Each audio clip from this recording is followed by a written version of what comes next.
Selamat berjumpa kembali dalam layanan audio Sahabat Seperjalanan. Hari ini adalah hari Senin, 29 November 2021.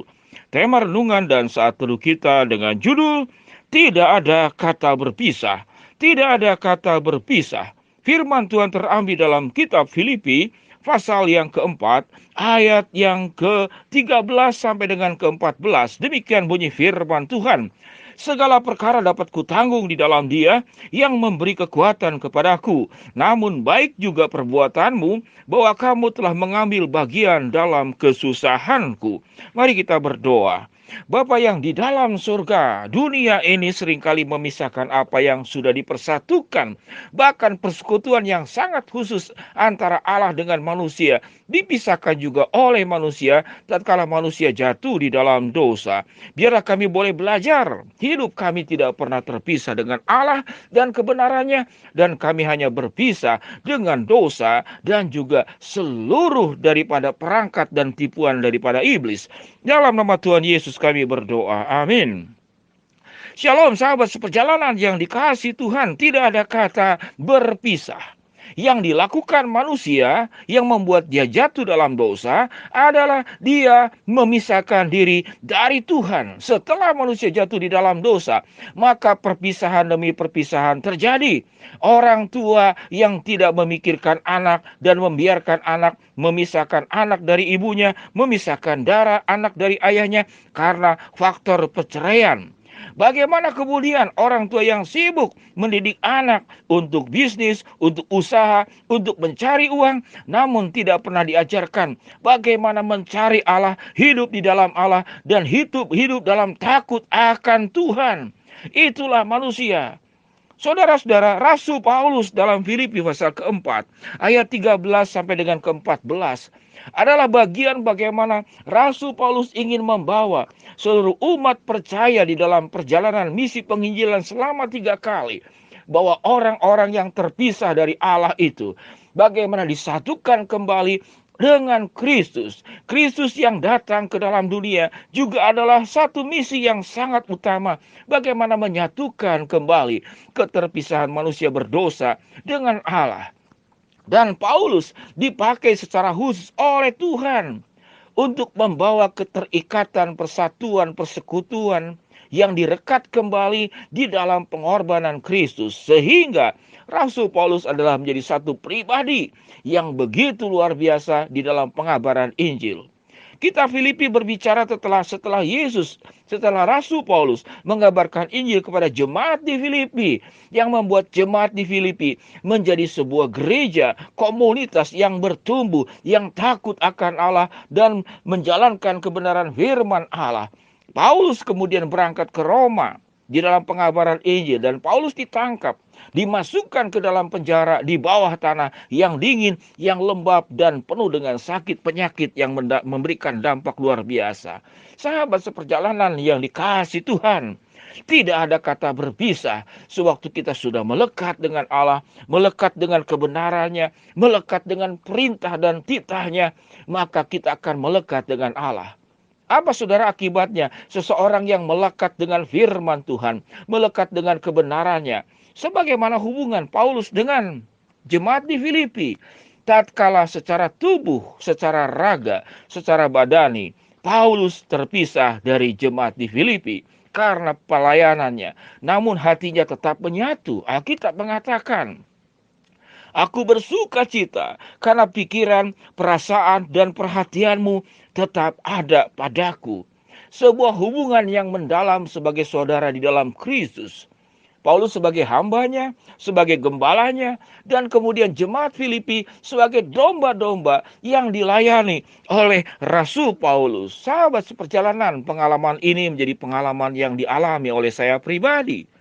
20 tahun saya melayani di Bandung, dan saya akan berpisah secara tempat.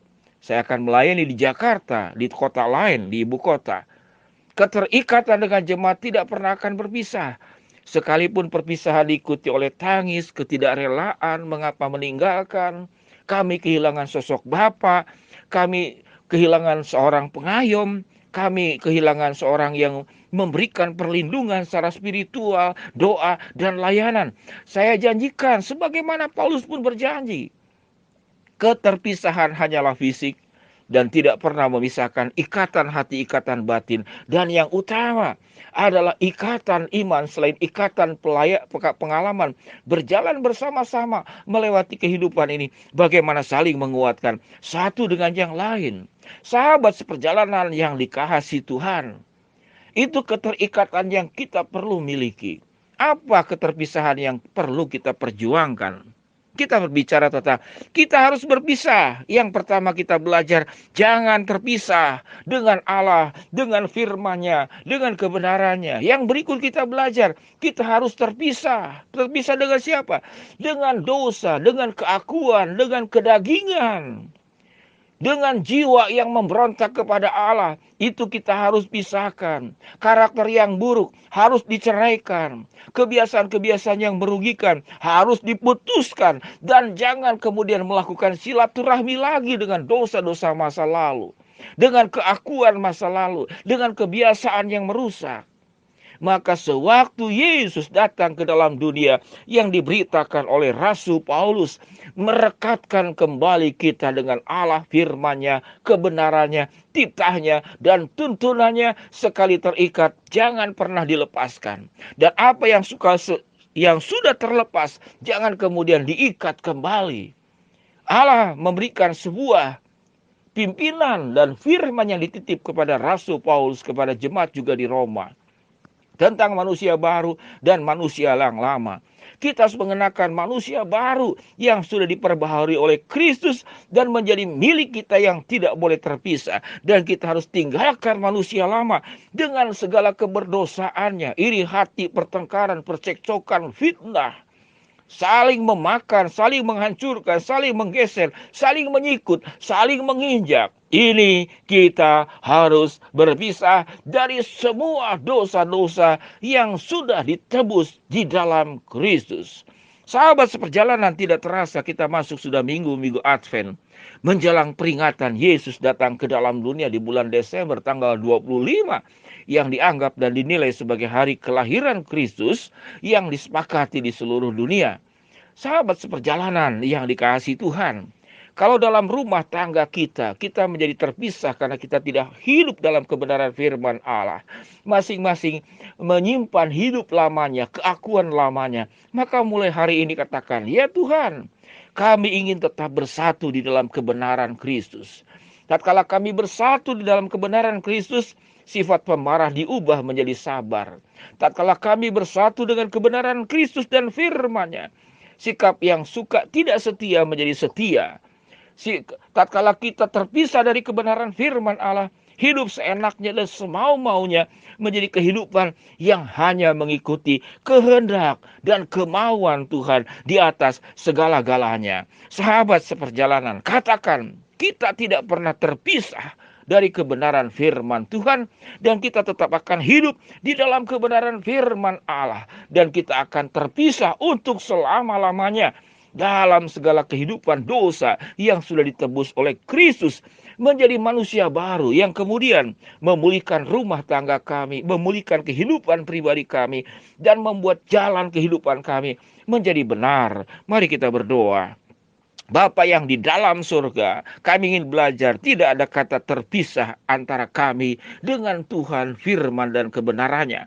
Namun kami akan berkata, kami akan berpisah untuk selama-lamanya dalam segala dosa-dosa, hidup lama, manusia lama, keakuan lama, kedagingan. Dan kami tidak pernah akan raih dan pungut kembali, dan kami kenakan kembali. Kami mensyukuri kebenaran firman Tuhan yang luar biasa. Di dalam nama Tuhan Yesus kami berdoa, dan juga ya Tuhan menyerahkan ke dalam setiap kami masing-masing para sahabat seperjalanan. Yang sakit Tuhan sembuhkan, yang sedang menghadapi masalah Tuhan bukakan jalan, yang sedang menghadapi problem, masalah Tuhan akan terus memberikan kekuatan, dan yang sedang memohon sesuatu Tuhan kabulkan sesuai dengan rencana dan kehendak-Mu. Amin. Shalom sahabat seperjalanan yang dikasihi Tuhan, tidak ada kata berpisah di dalam firman dan kehendak-Nya. Amin.